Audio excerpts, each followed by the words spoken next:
ഹൈറിച്ച് മണി chain കേസിൽ പ്രതികളുടെ സ്വത്ത് കണ്ടുകെട്ടിയ തൃശൂർ കലക്ടറുടെ നടപടിക്ക് കോടതിയുടെ അംഗീകാരം. 212.5 കോടിയുടെ സ്വത്തുക്കൾ കണ്ടുകെട്ടിയത് തൃശൂർ ജില്ലാ വെഡ്സ് കോടതി രേഖപ്പെടുത്തി. കെ ഡി പ്രതാപൻ, ശ്രീന പ്രതാപൻ എന്നിവരുടെ സ്വത്താണ് മുൻ കലക്ടർ കണ്ടുകെട്ടിയത്. കെ അഖിൽ ചേരുന്നു. അഖിൽ, വിവരങ്ങൾ.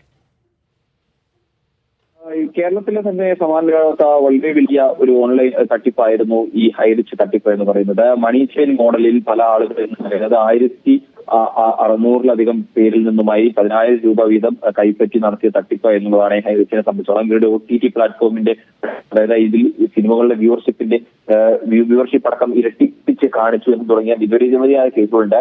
EDയും ഇൻകം ടാക്സും അതുപോലെ തന്നെ GST വകുപ്പും അടക്കം എല്ലാ വിഭാഗങ്ങളും ഒരുമിച്ച് കേസുകൾ എടുത്തിട്ടുള്ള ഒരു കേസ് കൂടിയാണ്. അതിൽ ഈ കേസിൽ നിലവിൽ ഇപ്പോൾ പ്രതാപൻ ഇപ്പോൾ നിലവിൽ ED കസ്റ്റഡിയിലാണ്. ED പ്രതാപന്റെയും ഭാര്യയുടെയും പേരിലുള്ള 212 കോടി രൂപയുടെ സ്വത്തുക്കളാണ് കളക്ടർ കണ്ടുകെട്ടിയിരിക്കുന്നത്.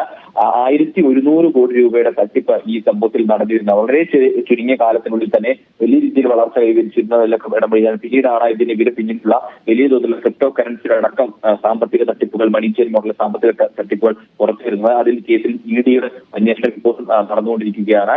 എന്തായാലും ഇതിൽ ഈ ജില്ലാ കളക്ടർ, കഴിഞ്ഞ കളക്ടറായിരുന്ന കൃഷ്ണതേജിയാണ് 212 കോടി രൂപയുടെ സ്വത്തുക്കൾ കണ്ടുകെട്ടുന്ന നടപടി നടന്നത്. അതാണ് തൃശൂർ വെഡ്സ് കോടതി ഇപ്പോൾ അത് അംഗീകരിച്ചിരിക്കുന്നത്. ശരിയാക്കി.